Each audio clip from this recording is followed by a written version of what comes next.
Hey everybody, it's Rajesh here. Intane here.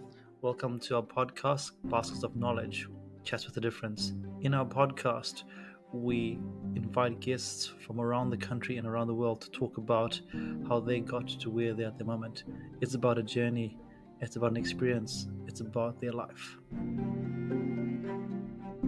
Good day, everybody. Welcome to another episode of Baskets of Knowledge, episode number Who Knows? And hey, Tanya, how are you going today? Yeah, good, thanks. It's still sunny. We're heading into summer now, so good times ahead.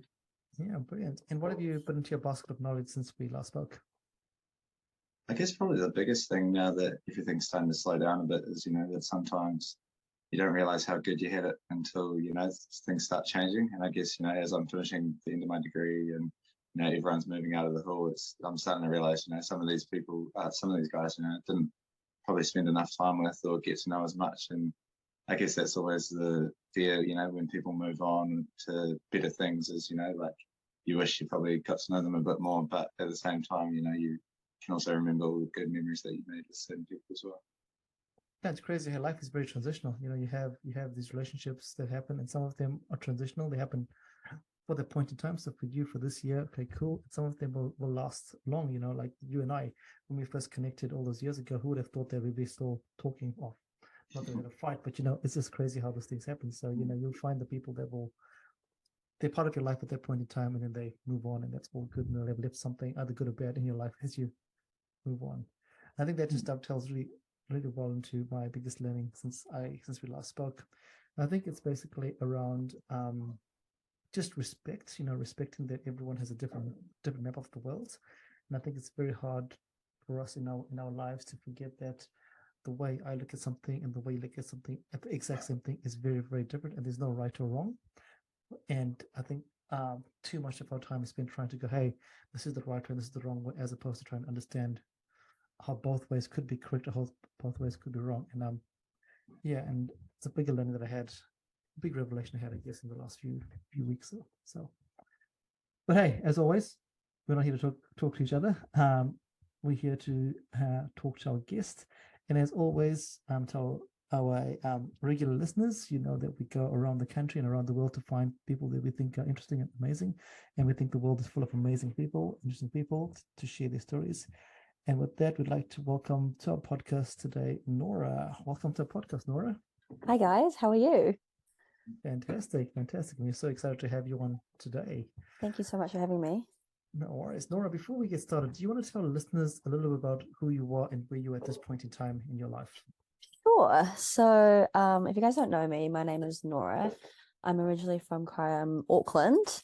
I was about to say Christchurch. I am from Christchurch, but I'm originally from Auckland, grew up in Auckland, went to school in Auckland, and then I moved down to Christchurch in 2017 to study a Bachelor of Sport Coaching.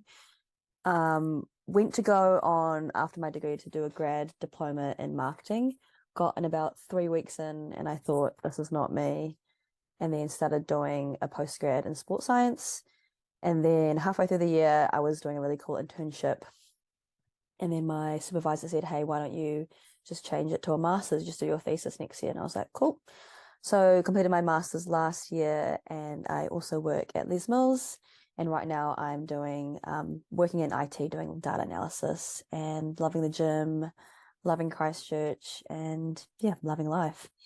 Oh, brilliant! That's such a great introduction, because there's so much that we can delve into. There's a lot. Yeah, should we start right at the beginning? So, living in Auckland, and you almost said that you basically said I'm from Christchurch.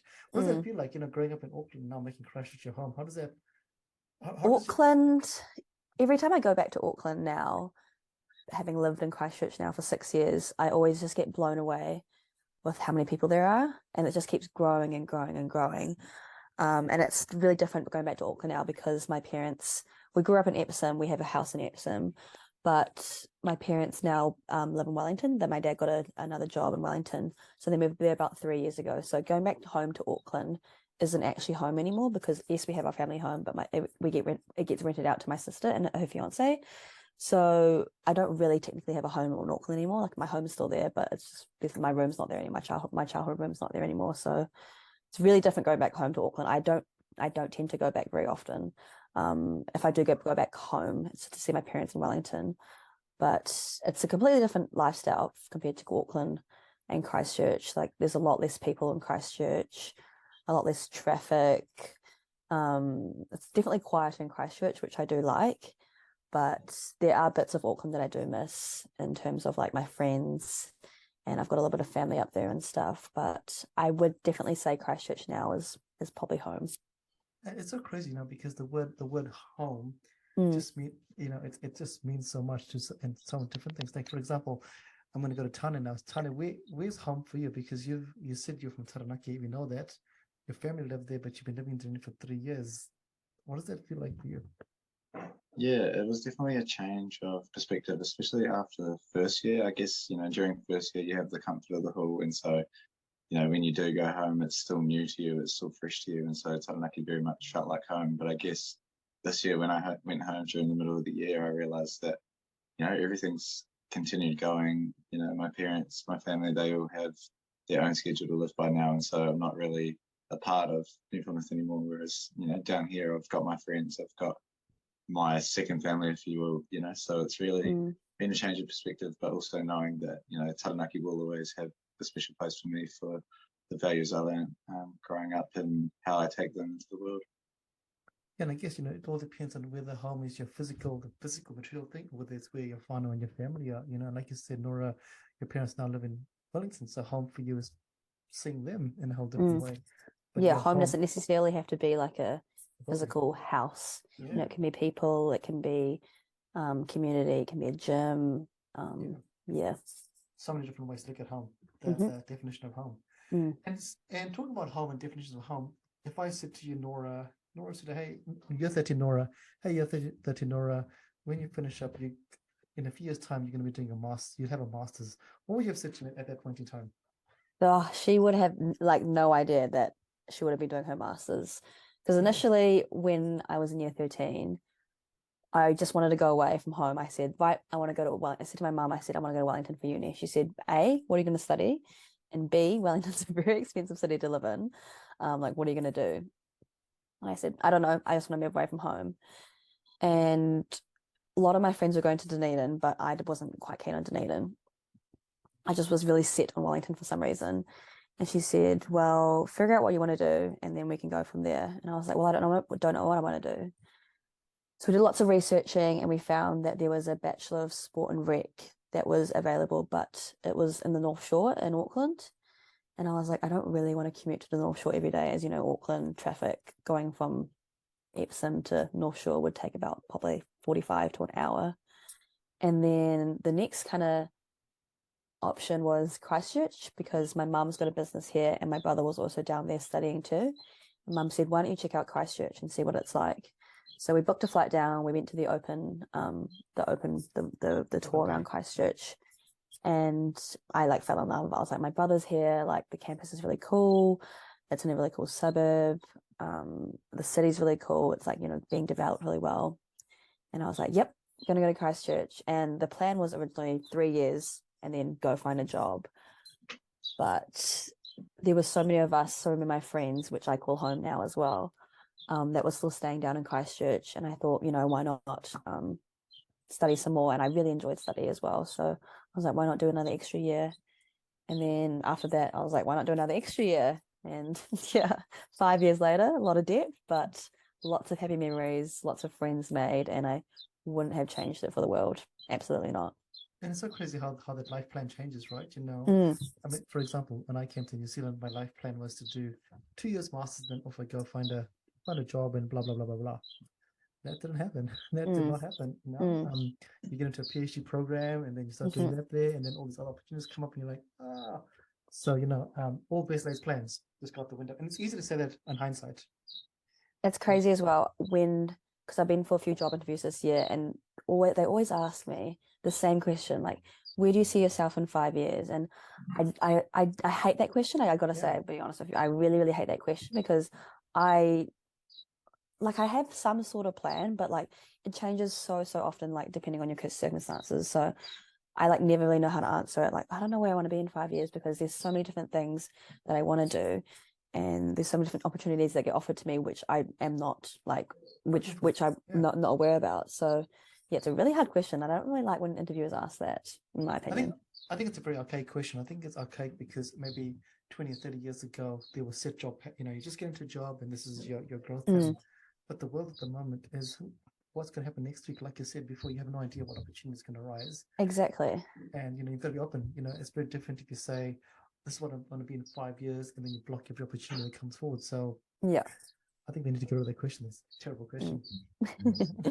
Or if you go, I don't know, they're like, oh, what's up with this person? You're like, I actually really don't know. So, yeah, it's so crazy. Let's talk about sports. Was that something big? You mentioned that sports rec was what you're looking to study.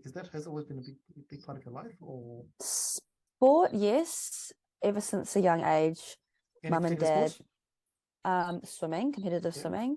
Did a bit of hockey and a little bit of cycling, but I definitely loved competitive swimming. Mum and dad have been marathon runners for, God, Wow. a while, like maybe 30 years. And they still run as well. They still do marathons together. Dad's getting a little bit old though. But so like running and sport and everything and movement and exercise has always just been instilled into our family. So from a young age, always doing sport, doing exercise. We got put into swimming lessons very early on, maybe like 3 or 4 as kids, and we just continued all the way up. And I stopped. I got to I think I got to year 13, and I stopped every sport. I stopped cycling and I stopped swimming. And mum said, you need to find like a way, you need to find like a pathway of exercise or just like something to do. And I was like, oh, can I join a gym? Like, can I please join a gym? Because this leads into my other part of my life. But there was a Les Mills opening up in Newmarket in Auckland, which is very close to my house. And all my friends had been going to Les Mills in Auckland City, but it was a little bit out the way for me, for my home. So when the Newmarket one opened, I was like, please, mum, can I join this gym? Can I join this gym? And she's like, oh, okay. And she was like, how are you going to pay? And I was like, I'll pay like a little bit of it, but like, can you please help me out for a bit? So yeah, sure. And then I joined the gym, Les Mills Newmarket. I think it was year 12. Yes, it would have been year 12.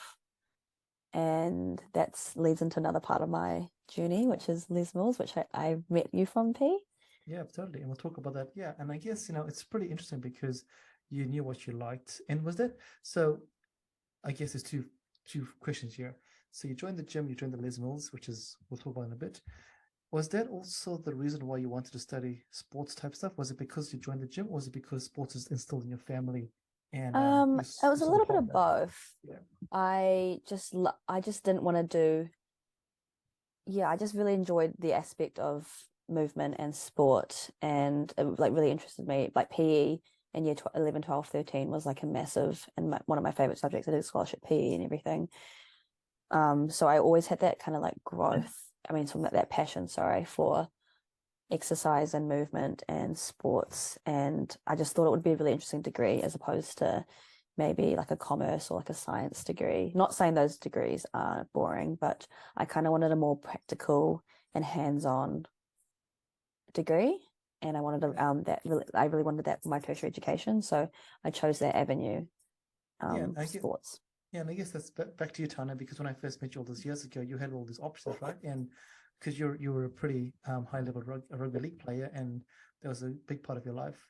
And I still remember the conversation we had about whether you should do physiotherapy or specs or a BCom and or everything. Was that also like Nora said? Was it also a factor in choosing what you wanted to do?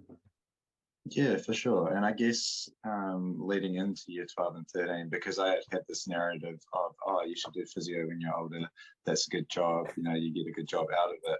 That was always what I strived to do. And so, unfortunately, I went down the route of, doing the 3 sciences, English, math, and economics as my 6 options. And so I didn't actually get the opportunity to do any NCEA level. I'd done level 1, but I didn't do level 2 or level 3 in terms of PE. And I guess reflecting back on it, I do regret not taking it over, like physics, which I didn't really have a passion for, but I was more doing it because, that's what was said I needed to go into physiotherapy, where, looking back, I should have done something I was interested in. But I guess at the same time, it allowed me to realize that sport was actually a big part of my life that I enjoyed outside of study. And so then that led to the passion of, oh, what if I do actually, go and study it, look at what actually sport has or holds in society. Yeah, and you know, it's really interesting because when you're younger, some of us don't have the advantage of our family or father saying, "Hey, you can do what you're passionate about." It's always about, "Hey, what job are you going to be getting? Tell us about the job," and that's really quite hard, right? And quite challenging sometimes. Was that ever an issue for you, Nora, with your family, or were they like, "Hey, you study your thing," and Not at all. awesome. I come from an Asian background, and there's obviously that stereotype of, get yourself like a job that's gonna be high paying and, show solitude and, to your family and everything. But mum and dad aren't as traditional as, yeah, it's good. They're not traditional, so they've always pushed me to do, what I want in life. Same goes with my sister and my brother. We're an Asian family, but we don't typically have like a stereotypically Asian jobs. My brother's in the he did a Bachelor of Criminal Justice, and now he works in the courts. And my sister's a primary school teacher, and me, I work as a Les Mills instructor and I work in IT, which is not really what you see coming from a stereotypical Asian family. You have the lawyers and the doctors and the engineers and stuff, but mum and dad are so loving and so honest with us that they just want us to do what we love, which is I really appreciate. And yeah. Yeah, which is really beautiful because I wish a lot more families would have that. I work in a space where I see young people that have a passion for something, but the parents go, "No, that's not going to get you a job." So you just quell this passion, and you can see the sadness and the joy disappearing. And a bit like you, Tana, I guess at that point, you didn't like physics, but you did it because it was a means to an end, and at that point in time. But how well, life carries on. At least you found what you want to do. So I'm going to come back to So you came to University of Canterbury, which is a great place, and apart from the study that you're doing, which you obviously enjoyed, what other things did you start getting involved in that actually grew you as a person? That you're like, "Hey, actually, these are some cool things that I'm actually passionate about." The reason I ask is because university or tertiary provides these things that, like I said before, you have no idea, and you fall into things. You go, "Whoa, this is really cool, very different." Probably Les Mills. Yeah. So for my degree, there was a paper that we had to do called practicum. So it's basically you choose a workplace and you have to do a certain amount of hours there. So that was when I was doing my second major, when I changed to my second major of SNC. And then I thought, I was really confused on where would I go for my practicum. And I had already started going to Les Mills in Christchurch for about, I think, maybe 6 months.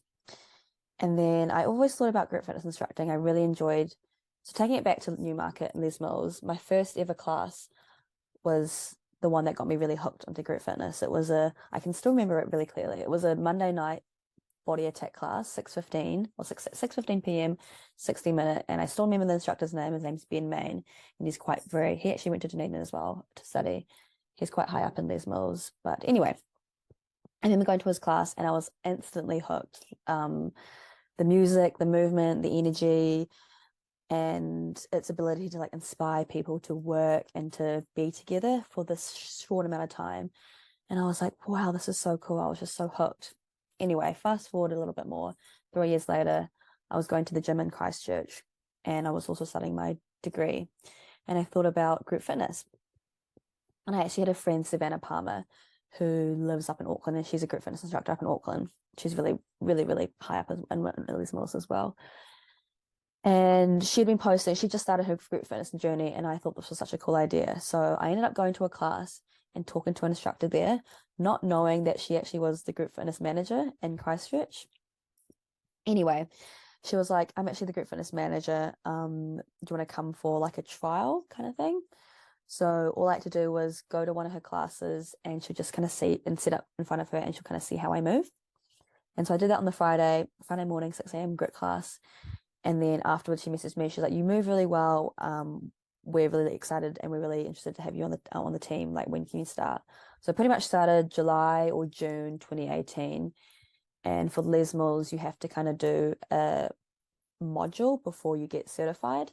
And it's basically a 2-day learning module where you learn everything about Les Mills, how to teach, how to instruct, all the layers for coaching and everything. So I attended that and then got certified in November. And before all of that, I was kind of a very shy reserved kind of person. Like in class, I would never put my hand up. And I've always been like that as well, even in primary school. My primary school teacher, this is going on a bit of a tangent. My primary school teacher in year 3 said to my mum at primary school teacher interviews, Nora needs to take more risks in class. And that's like still stuck with me for like my entire life, because I remember throughout all of primary school, I would hide behind people and would be sitting on the floor and questions would be asked in class, and I would hide behind the person in front of me just so I wouldn't get called out and just so I wouldn't like be picked on. And that was like throughout all of like year 6. A little bit of high school as well, but not so much. But throughout from year 1 to 6, I was so shy. And then leading up to uni as well, I was a little bit shy too. And Les Mills, like, honestly brought me out of my shell. Like, I would not have imagined talking on a podcast about my life right now. I was so shy, so reserved, and I couldn't talk to people. Like, I really struggled to talk to people and be able to relate to someone.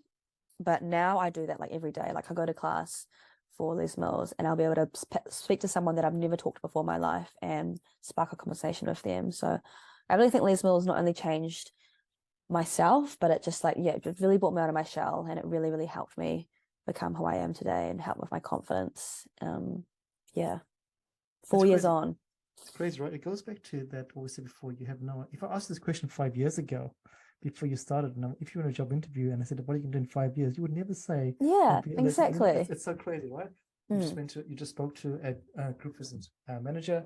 Boom, boom, boom, things happen, right? And it's really quite crazy for me because I've just gotten to know you this year. And if you said to me when I first met you that you were a shy person, I'd be like, get out of here. So this is quite an amazing revelation today. And because it's growth. Growth happens when you are tested in those points of discomfort. So here you are, you're doing the Les Mills stuff at the same time, you're studying at the same time. And how do those worlds now start clashing, start growing together? Because now you're actually applying what you are learning, I guess, in real life. It's not just theory.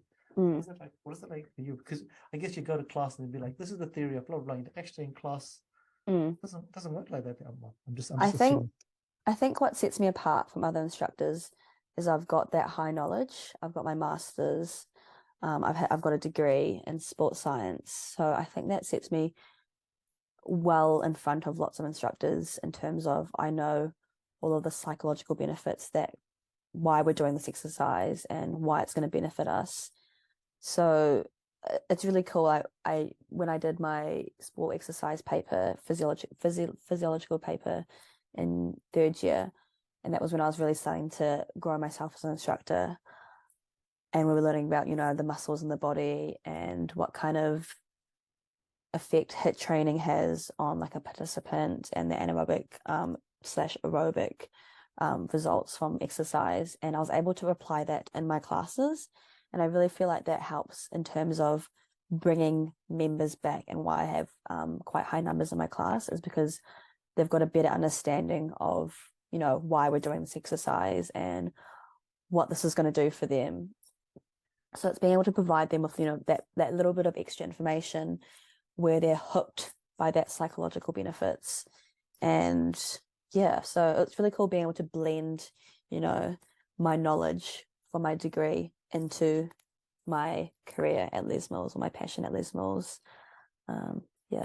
And that's so true, because where sometimes you go into a gym or you're doing a workout and you have no idea. You're like, okay, I'm doing this here, but what is it? It feels hard. But what am I actually doing? So it's awesome that when you have that background, and I appreciate it when I go to a class or I go to a session where they go, okay, cool, you're doing this because this is what's happening. Oh, actually, I'm not just doing this here just for fun, And I think it's really awesome, and it's awesome that you're allowed to blend that into your training as well, your teaching.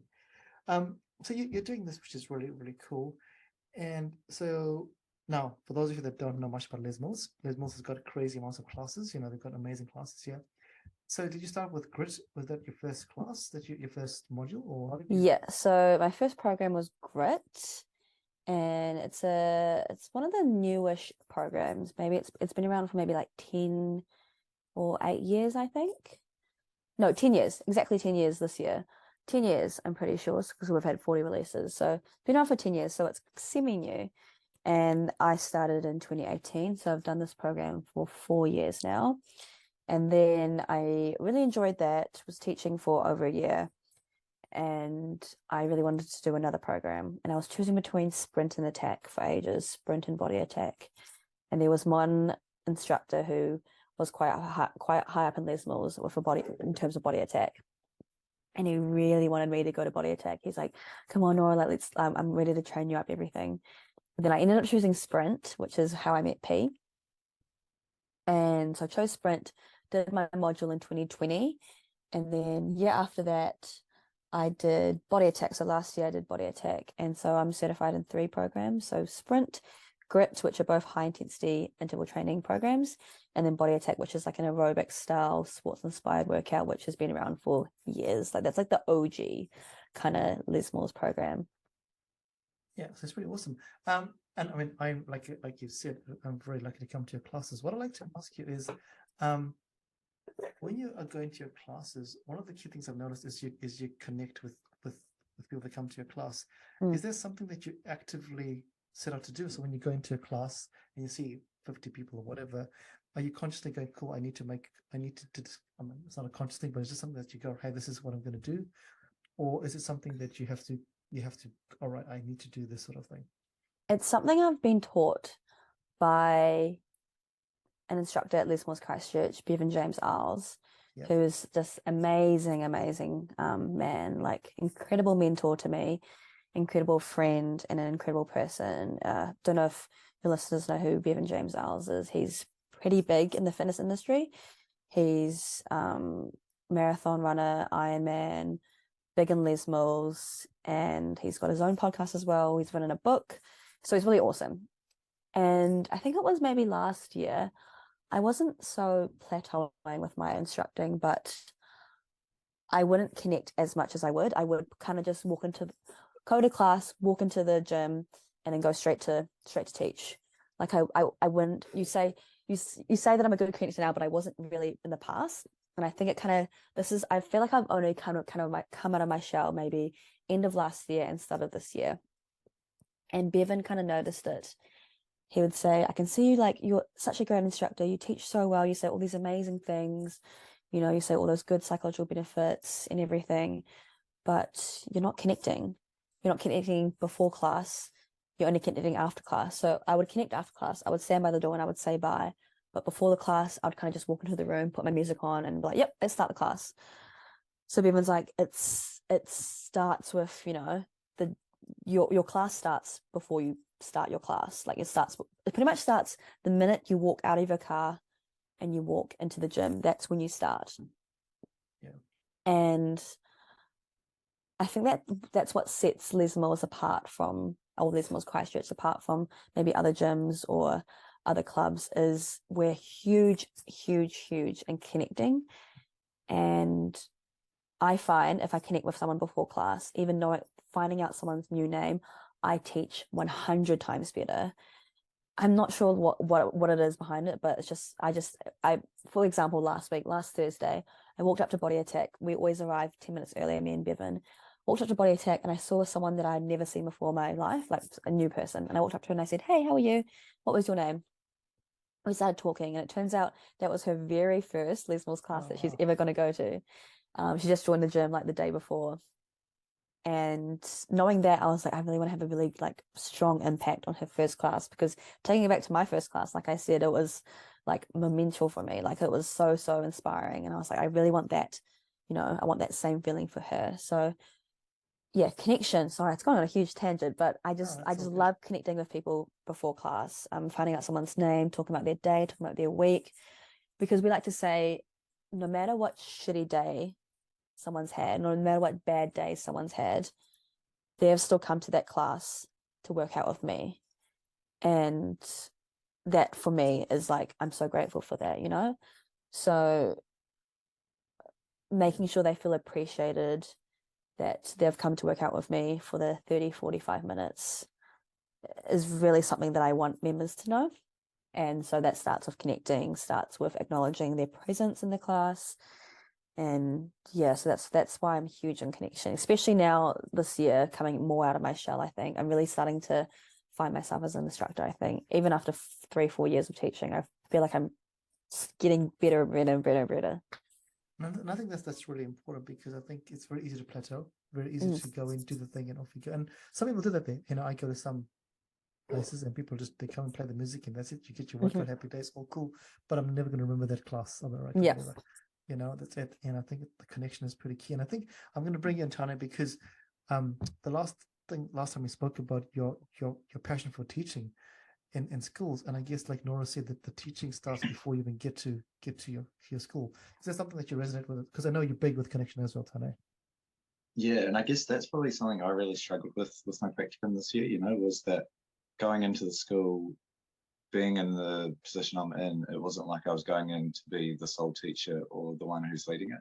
And especially when I was only going in once a week, it was hard to really draw out those strong connections. And yes, I found ways, you know, to get to know a few students' names so that I could interact and they would know, oh, he actually does know who we are. But I never really got to know, you know, what they'd done outside of class or what it was that they enjoyed about doing PE. And you know, especially in that year 9 and year 10 phase where PE's still compulsory, but not everyone is, you know, wanting to necessarily be there. It was definitely challenging, you know, when I already know that they don't want to be there, to then have little to no connection with them, because of course they're not going to engage if I'm not, you know, if I don't even know who they really are. So that was probably the biggest struggle. And I guess that's something I think, you know, the strongest teachers do is, you know, they have that connection beyond what's going on inside the classroom, because in reality that's such a small proportion of what these students are going through in their lives. And so, you know, small things like asking them, you know, how their sport was, how their music is going, whatever they're doing outside of school, you know, it's like, oh, the teacher actually knows what I'm doing outside of class. It's not just about me coming here and showing up and that's what they're doing and that's what they're getting paid to do. Yeah, and I think the parallels are, you know, for in Nora's case, people choose to come to class. They have made an active decision to actually come to class. So therefore, the fact that they're there is for whatever reason it is. And Tana, in your case, people have to be there. You know, they're at school because they have to go to school. So one is I'm coming by choice, and one is I have no choice. I have to come to school. But again, at the end of the day, the connection is what really keeps people there. Otherwise, you know, why would you stay and why would you go? I think it's Tane, sorry, what you said about, you know, remembering little bits of information about them. For me, this is my hack as an instructor. I don't know if other instructors do this, but I have a list of names on my phone because there's so many people that come to the gym and there's only so many faces and names and things I can remember. So I actually have a notes app on my phone of all the members that I know, and I've got different things that relate to them. So for 1 week, for example, one of my members, Brendan, he got a puppy. And I'll remember that for next week and I'll pop it down and then I can be like, hey, Brendan, like, how's your puppy going? So, and it just really makes them feel appreciated. Like you said, Tani, like, you know, that you're not just there just to teach a class, you know, you're there to connect and you're there to, you know, have a community and stuff like that. So yeah, I really relate to that. I'd love to see what your notes on me are, Nora. we won't go there. Yeah, it's so crazy. Those little things, those little hacks, you know. When I go to schools as well, like you say, if someone says something, you're like, I gotta remember that. And the crazy thing, I don't know whether you find this, is they go, "Wow, you actually remember that." Yeah, And yeah. That's they don't care about what you thought. Wow, you actually remember that, and that's the greatest joy in the whole wide world when that reaction happens. I'm gonna turn back and change topic just a little bit. So the Les Mills is a big part of your life, and it's awesome. It's awesome the impact that you have there. But let's go back to your learning side. So you've done your masters, which is pretty awesome. And I know you've told me this, but I'm going to ask you anyway. So you've done your masters, and at the next stage is obviously a PhD. And you said you enjoy learning. And is there something that's on your horizon at some point? I mean, I know we can't say what's going to happen in the next few years, but yeah, is that you know, learning is fun. Yeah, so I did my master's and my degree, well, my master's was called Masters of Sports Science, but my thesis and the internship that I did wasn't really sports science related. It was more like education research, I would say. So I did my thesis on the development of leadership in an engineering program at university. And that is a very niche topic. And because of that, I had my supervisors say, you know, there's an opportunity for you to do a PhD. So October last year, I applied for the scholarship called the UC Accelerator Scholarship, and it's for like the top performing academics at university. They only give out, I think, 40, and they reserve 10 for Māori and Pacifica students, so probably like 30 they give out to postgrad students. And it's funding for 3 years for your PhD, and pretty much funding for 3 years throughout your PhD, 28K per year, and for 3 years. So I applied for that scholarship, ended up getting that scholarship, and at the same time I was also applied for a really cool job with the University Student Association as a club development coordinator. So I got the club development coordinator job, and then I also got the PhD scholarship, and I was like, oh God, what am I going to do? Like, I had to choose between two, because like obviously can't do both. I'm not going to do a PhD and a full-time job. I think that'd be a bit too hard, because I was going to do because the PhD scholarship, the requirements were full-time study, so 30 hours a week, 28 hours a week of PhD work. And I pretty much in October last year had a decision to make. Do I dive into a career first, or do I start my PhD? And I went on back and forth for 2 weeks straight. I should have just made a decision on like day one, but I was like, I need heaps of time to think about it, which probably made it worse. Anyway, I ended up choosing the PhD scholarship. And before you start the actual scholarship, you have to do like a summer project kind of thing. So they pay you, I think it's like $6,000, and you have to do kind of like a few things that help with your PhD. So you can either do like a literature review, or like a little mini study, anything that's related to your actual PhD topic. So I started doing it in summer 2021, so December last year. I was doing like a literature review, and I was trying to get a little bit of my paper published to be in a journal article.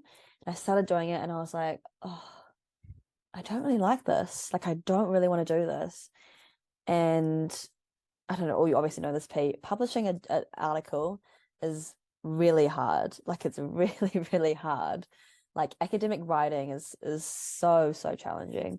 So I started doing it. I started like, trying to publish bits of my thesis, and I would send it to my supervisors, and it would come back, and it would have all these like red dots and like red notes and editing saying, no, this is wrong. And I was like, what am I doing so wrong? Like, I got like a really good mark in my thesis, and I did really well in my thesis. How am I finding like this academic style of writing like so challenging? Like, it's completely different. Anyway, started doing, I was like, maybe got to January, and I'd finished the project, and you have to apply again for your PhD scholarship. You've done your summer project, you have to apply again for your PhD scholarship. And I applied for it, and I sat on it, and I got it again. Like, I officially got it. And then I think it was about Easter, April. It was March. I was like on the fence about it. I was like, I don't think I want to do this, but I hadn't told my mum yet, because mum was a massive part in choosing why I should do PhD, because she said, I'm really, really lucky. She said, if you choose PhD because you're still studying, because when us children study, she's paid for like rent and groceries and stuff for the last 3 years, which I'm so grateful for. The last 5 years actually now, because I've been studying for 5 years. So she was like, since you're technically still studying, I'll pay for your rent and your power and everything for the next 3 years if you choose PhD. And I was like, yes, free rent. Yeah, I'll do it. What a sweet deal. Yeah, totally. Yeah. And then comes to March, and I was like, oh, mum's like, sorted this all out for me. She's willing to pay my rent for 3 years. Do I stick it out? But I didn't want to do it. Like, my head and my heart wasn't there, and I was like, I don't know what to do. Anyway, I went to Wellington, I think in April for Easter, and mum noticed that I wasn't like, something wasn't up. I was like eating a lot of food. I was like exercising like 3 times a day. She's like, what's wrong with you? Like, you seem really stressed out. And she kind of guessed it. She was like, oh, like something's up. And I told her, I was like, look, I'm really, really sorry, but like, I don't think I want to do this PhD anymore. And the thing I was most scared about was disappointing her, because PhD in my whole entire family, it would be the highest academic achievement in the whole, like my whole cousins, extended family. And I think mum and dad were quite like excited to, have the daughter that has that high achieving, degree. Like we've got doctors and engineers in my family, but PhD, it's like, whoa, like she really means business. And so I was really disappointed in that. I was like disappointed in myself that I'm going to let my parents down, let my family down. But in the end, I just, my head wasn't there anymore. I love study, but the topic that I had wasn't, if I would do a PhD, I would want to choose a topic that I was like really interested in. The topic I had was just because of my master's internship. I kind of got pushed into it. Yep. Not saying that I didn't enjoy it. Like I loved my master's and I loved my study and I loved my writing my thesis, but I don't think I could love it for another 3 years. Yes. Yeah. And PhD would be completely isolating as well. My master's was just as isolating. With it being in COVID and your thesis being, your written work being by yourself. And I just was kind of like, I don't want to study. I don't want this education right now. And I think I can always come back to it. I can always apply for another scholarship. My supervisor, she did her PhD when she was like 34. So she was like, you're not, this is not an opportunity that you're wasting. You've got so many opportunities in your life. Like we said at the start of the podcast, you never know what's going to get thrown at you. So I'm very certain that I made the right decision. I wouldn't say it's the right decision because my dad always says there's no right or wrong decision. It's just how you kind of make the most of the outcome. So I made the decision that, was right for me. At the time. And at the time. So yeah, could have been a doctor in 3 years, but maybe in a couple of years. Right now, I'm really happy working, being at the gym, and just enjoying life. And again, I thank you for sharing that because I think it's important for our listeners to realize that this is going to happen to a lot of our listeners out there, that you're going to be presented with all this amazing, and opportunity looks really amazing on paper, but if it doesn't hit, like you said, hard in head, then who are you digging for? At the end of the day, because it's you that's going to be sitting in that office writing. It's you that's going to run the research, and if you're not vibing, you're the one that's going to suffer. And that's, I think Tana has had the same thing as he's thinking about his honors project, trying to think about what actually you really want to do, whether it's for the supervisor or whether it's for you. What do you want to do, Tane?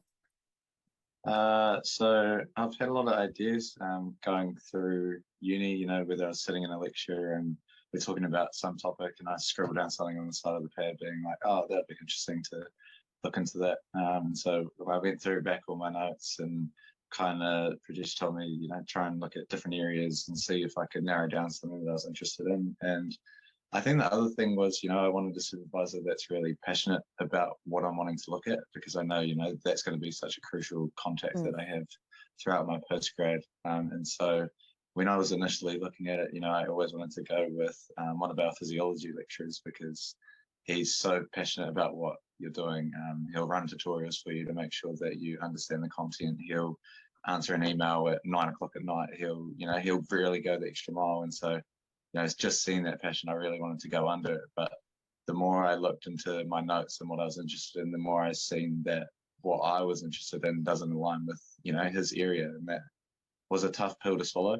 I was trying to find a way that I could fit it, but I've managed to talk to one of the lecturers that are interested in motor learning and stuff like that. And so we're coming up with a plan at the moment to look at critical periods of learning in terms of movement, and looking at some of the initiatives that we rolled out in schools and stuff like that, and whether, these initiatives that we come up with, whether they're actually crucial and how they lead to better physical education in the future, not just this initiative that we roll out for 2 years and then we move on to another one, but also, some of these initiatives that rolled out in lower decile areas. So, maybe these initiatives are working and the kids in these environments are really passionate about getting more involved, but then they don't have the equipment or they don't have the resources to then go and play the sports or do the activities that they actually want to go and seek. And so that's something we're trying to figure out and narrow down the question on, but I think it's a really interesting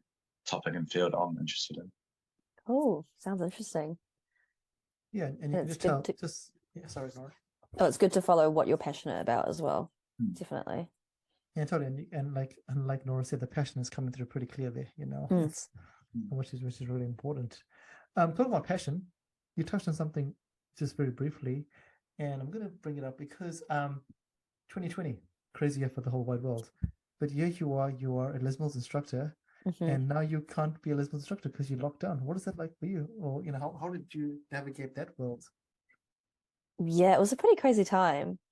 I remember I was in fourth year, so just starting my master's or my postgrad, and I was in a really cool flat of girls, 6 of us, and it was really scary. Like I was really, really scared because there was just so much unknown going on, and all of us, we all went back home. So I went to Wellington, and I was really lucky. It was me, mum, and dad, and I had the best time in lockdown with them. Like I grew so close with them, and we had so much fun. But I pretty much developed like a really, really bad habit with exercise during lockdown. And because I had really like so much spare time, I would just exercise like 3 or 4 times a day. So I'd wake up in the Oh, morning, and I didn't have, like the connection of, going to a class and teaching to members. So I felt quite lost. So the next best thing was a lot of exercise to myself, like with myself. So my routine for pretty much 4 weeks was wake up, go for a walk with my dog, so a 2K walk with my dog, walk up Mount Victoria, sorry, every single day, walk up Mount Victoria, and I would go like the hard way as well.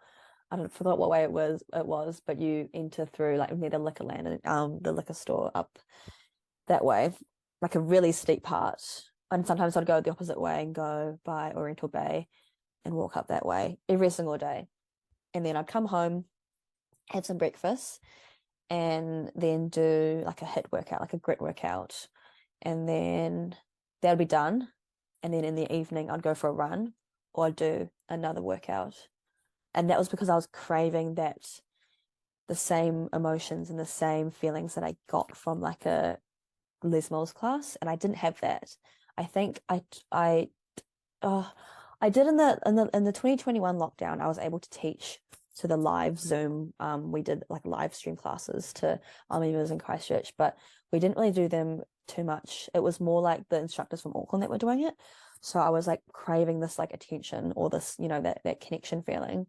And so for 4 weeks, I was in that same routine every single day. And I lost like a lot of weight. And I wasn't unhealthy. I mean, it wasn't like I wasn't like super, super bad, but I was definitely smaller than what I usually am. And I came back to Christchurch, and you look back at photos and I just look so different. Like I look quite like a little bit sick. But yeah, it was a weird time to navigate through, like a really, really weird time. And it was only like from this year, looking back at photos, I was like, shit. And looking back at like how much I exercise compared to what I do now, my routine is very balanced. I was like, whoa, that was quite a bad, weird time. And then as soon as we came back to Christchurch and, the gyms opened again, it just fell back to normal. But for that period of like 2 or 3 months, it was really weird. I just didn't have a way to, connect with people. I mean, I was only living with mum and dad. And so it was just like that loss of connection with, friends, family, members, the gym community. So yeah, I honestly didn't really navigate it too well as I probably should have. But now as 2 years on, I think I would be able to, go through it a little bit better, not and I, exercise as much. and I guess the other thing was it was the unknown. Nobody knew what was going to happen. Like Mm, everybody, we were told we were all going to die, essentially, mm, essentially, mm. and It was so scary, yeah. it was very scary. And the information, nobody in the world knew what was going on. So you just dealt with it the way you thought. Okay, cool. I'm just going to do this. And hindsight is amazing. Hindsight Mm, is, if all in hindsight, the world was a different place. But at that point in time, that was your way of coping with whatever was going on, whether it was connection or the stress of the unknown, right? It's just a whole different world. So yeah, and it's everyone navigated COVID in a very, very different way. I mean, I remember in COVID, I was the same. I exercised in the morning, in the afternoon, and at lunchtime. And I got crazy fit. I was super, super fit. I've never been fitter. And COVID was yeah, same amazing. with me. I don't think I was ever as fit as I was in lockdown, Yeah, but but unhealthy. I wasn't strong. There was zero Yeah, strong. It was yeah, zero. It was all cardio, cardio, cardio, yeah. cardio, which is crazy. So Yeah, give me 200 burpees, done. Now I was like 200 burpees, hell no. But it's so crazy how that happens. But also the other thing is it's the flip side. And I think this is something that you might want to talk about is, exercise is great, but also exercise is sometimes not so good for some people. There's that fine balance that we speak about exercise versus, hey, you've got to also have rest. And do you see that as an important, as an instructor for you? I mean, you see me coming to class a few times a week. Is it like, is it, where do you sit as a person going, actually, you've got to just pause and take a break? I know you're not a personal trainer at that point. But what would you say to people that are listening that go, hey, you don't have to exercise every single day? It's not, don't feel guilty if you don't exercise. Quite hard, because as a group fitness instructor, you witness a lot. There's some girls that come to my classes and they're so incredibly thin, or they've been doing so many, and with sprint, that you can only do it like a minimum of like 2 to 3 times a week, and they're coming to like every single sprint class. They're coming twice a day, and there's only so much you can say as an instructor. I always reiterate that this kind of training that we do is, it's high intensity, and if you do it too much, it's moderate intensity. You're not going to recover. But yeah, I've definitely struggled to find that balance in the past. Like I said, in COVID and lockdown, I didn't have any balance when it came to over exercising and finding a routine. But it just comes with time. You got to find, different ways to move and make yourself feel good. Like, you don't have to gym every day. You can, find a sport to do, or walking, or some sort of martial arts or something. What was the question? I think I went on a little bit of tangent. Yeah, no, that's all. I guess the question is, for listeners out there who, exercise, movement is important in our lives, but it should be something you do every single day. You need to listen to your body. And what advice would you give someone who's got the exercise science background as well? You could come from that angle there. I think there's different ways of movement as well, not only for your body, but your mind as well. I recently started journaling and meditating, which I think is quite helpful in terms of like psychological benefits for the mind and the body. So it doesn't always have to be, huge movements that are going to leave you like super sweaty. Like, I do yoga, I do Pilates, I meditate, I read, and yeah, you just got to find what works with you. And it's like, movement and exercise is so great, but yeah, there's definitely a fine line of, finding that balance between the two, and, not overdoing it. And I guess everyone's different, right? Everyone's very different. Exactly. Yeah. And the reason that's important, I think, is because, in social media, we see a lot of people posting up all their stuff, and it's easy to copy and paste and do that. But to actually, hey, that's their world. It's not your world. And and you shouldn't be comparing. It's really hard for young girls as well. You shouldn't be comparing, your body to someone else's body, or your exercise routine to someone else's routine. Like I said to you, P, I think I said to you maybe earlier last week, I said to you, I'm going to deactivate my Instagram for a bit, because I think it was like a few weeks ago, I was feeling super, super unhealthy about seeing all these TikTok ads and TikTok adverts and content about exercise and looking this way for summer, and having this and having that. You got to look like this to be this person. And I was getting really, really sick of all this content, and it felt really unhealthy. And I was like, this is not what I want to see right now. And I said to P, I was like, I'm going to deactivate my Instagram for a bit, because I don't want to see this right now. Not saying I was sad or anything. I just was like, I don't want to see this right now. It's not a good way. And so I deactivated my Instagram for a little bit, just for a few days. And I think that's really important as well, just to have that detox from social media, to help stop that comparison kind of thing, which I think is so, so common in today's society, comparing our exercise routine, comparing what we eat. I had a girl the other day, because I have a fitnessgram where I post lots of my fitness content, and she sent me a message, and she said, can you post a full day of what you eat? And I was like, I'm so sorry, like, I would never do that.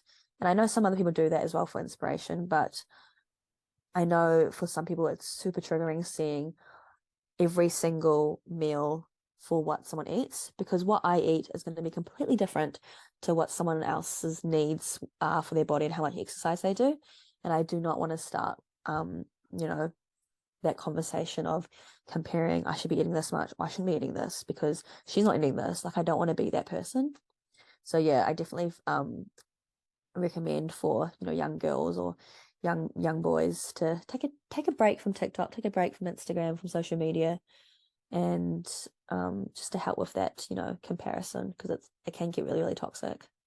Yeah, and I guess that's the social conscious awareness, you know, because you could just do that there and you'd get lots of followers. And you could Nora would be an amazing. It's a fits per person, but it's the actual, what is the actual ripple effect of me doing this year? You know, is it good or bad? And you know, there's more bad than good that comes out of that there. You know, definitely.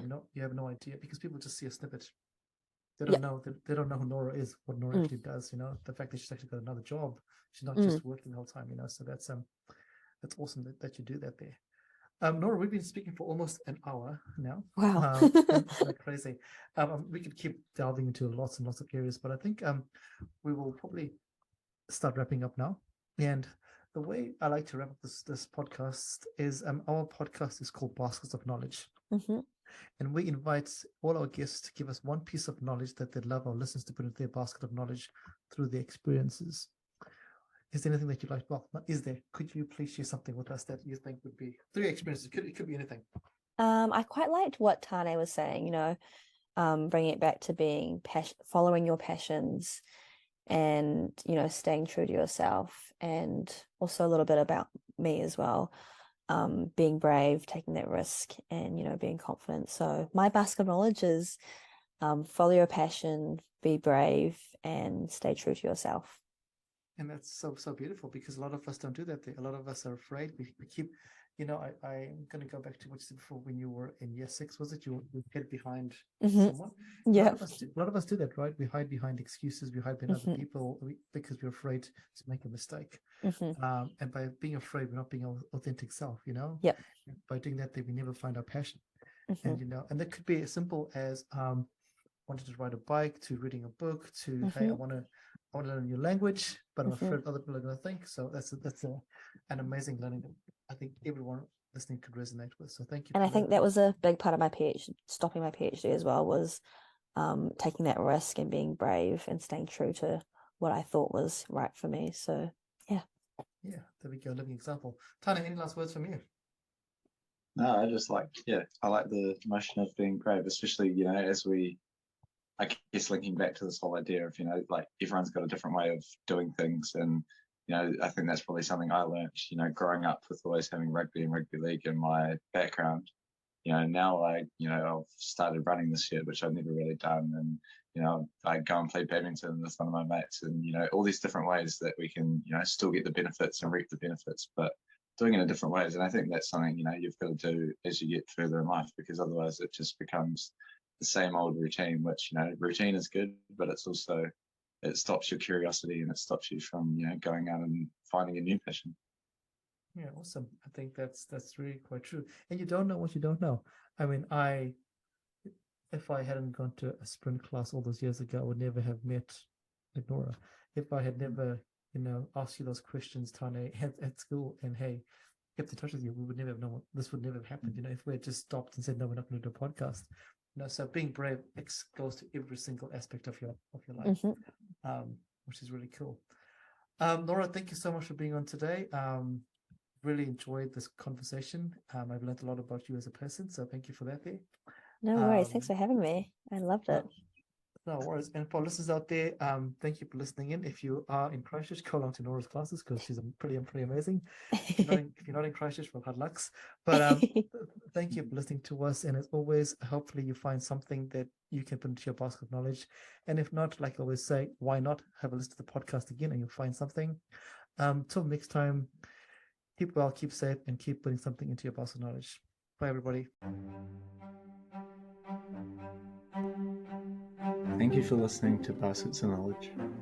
Yeah, we hope that you found something useful to put into your basket of knowledge. And as we said before, remember to put something little into your baskets of knowledge every week. And as always, feel free to like, comment, and share this podcast. Thanks, everybody. Bye.